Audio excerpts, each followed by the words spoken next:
Bahagyang nakabawi mula sa pagkalugi ang ABS-CBN Corporation ng pamilya Lopez matapos bumaba ng 54% ang net loss nito noong nakaraang taon.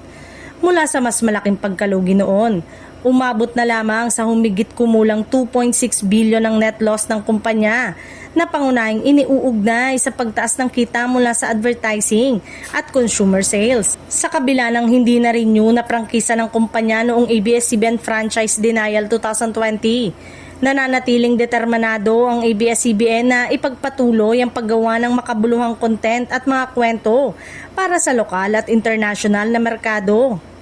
Patuloy rin itong bumubuo ng mga strategic partnership at collaborations upang mapalawak ang abot ng kanilang mga programa.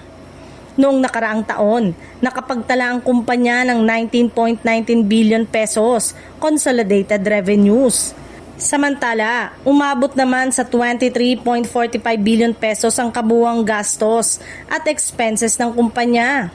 Sa kabila nito, patuloy pa rin gumagawa ng mga hakbang ang kumpanya upang mapalakas ang kanilang operasyon at mapabuti ang kanilang financial performance. Bilang bahagi ng pagpapalawak ng digital at international presence, pinagsama-sama ng ABS-CBN ang kanilang mga streaming platform sa ilalim ng I1TFC. Sa pamamagitan nito, unti-unting inaalis ang geographic restriction sa entertainment at news content sa ilang piling rehiyon sa buong mundo upang mas maraming manonood ang maabot.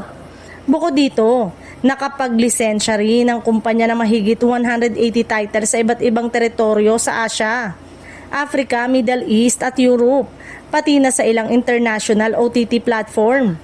Samantala, matapos mapaso ang prangkisa ng Sky Cable Corporation, mas pinagtutuunan ng pansin ng kumpanya ang pagpapalago ng broadband subscribers nito, kung saan nakapagtala pa rin ng bilyong kita sa pagpasok pa lang ng taong 2026.